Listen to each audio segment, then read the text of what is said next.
Greetings and welcome to week 2 of philosophy. This week we're continuing on with the trolley problem and the various dilemmas to consider relating to that.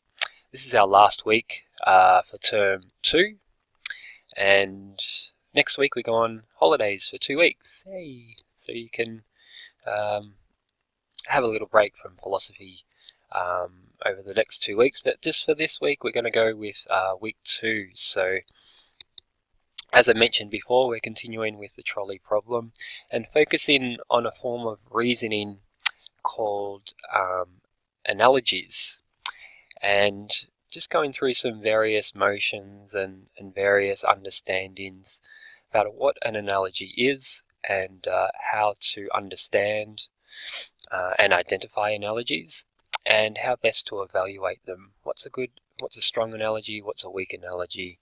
And this is useful because in the week 2 main tasks, we're going to ask you to evaluate the strength of the analogy of reasoning between the various scenarios.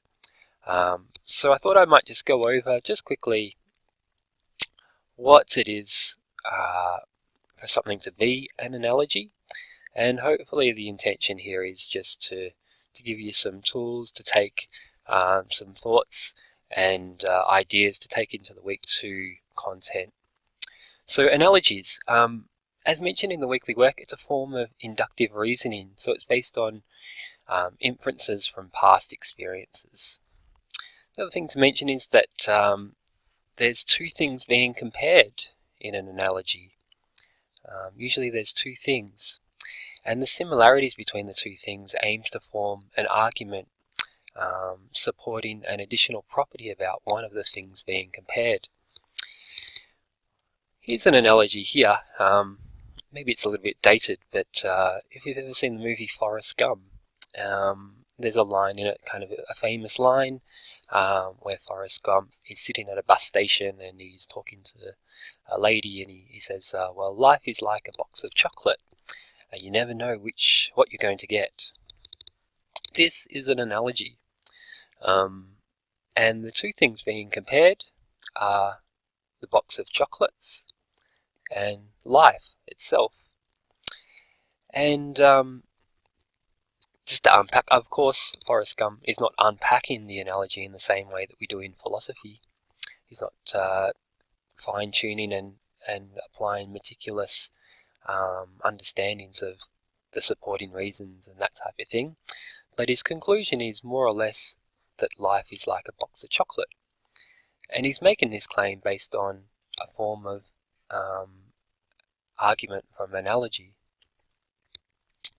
So that leads us to considering, well, what is it that makes a strong analogy, and what is it that makes a weak analogy, and how do we tell the difference?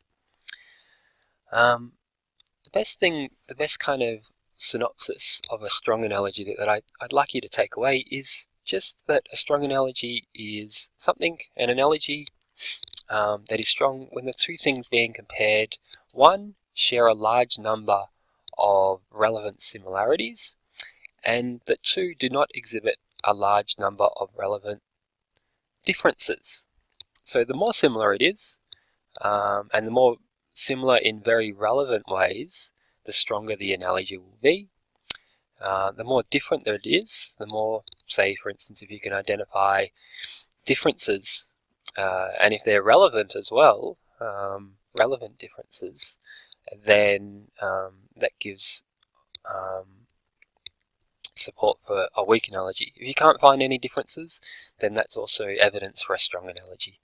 Let's go back to Forrest Gump a little bit. What are the similarities between life and a box of chocolates?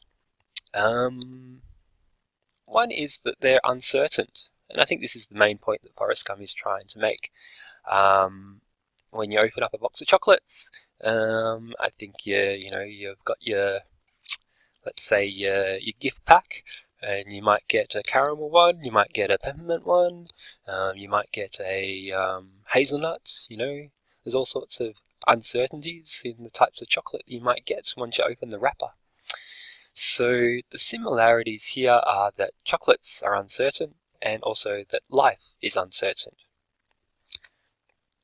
There's really only one similarity that I can find in the two.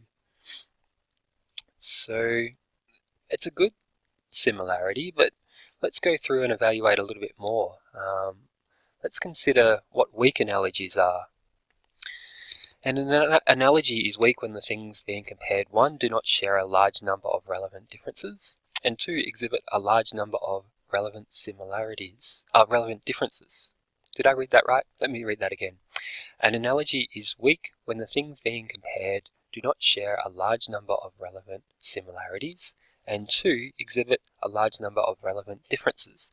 So if you can find a lot of differences in the two things being compared and not many similarities, then you have grounds to make the judgment that it's a weak analogy. Let's go back to Forrest Gump. I could find a whole host of differences between the two, life and a box of chocolates. Chocolates are yummy. You can eat them. Life is generally reference to some type of organism that breathes and grows. Chocolates do not do that. And these seem to be very relevant differences as well.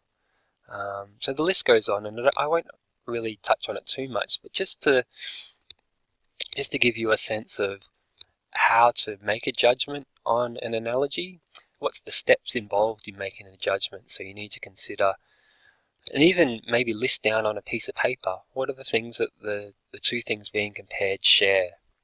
Are these similarities relevant? Then go on and go, what are the two things being compared? How are they different? What are their differences? And you can do this with the trolley problem as well. Trying to find if there's any relevant differences. If you can't, and the analogy is strong,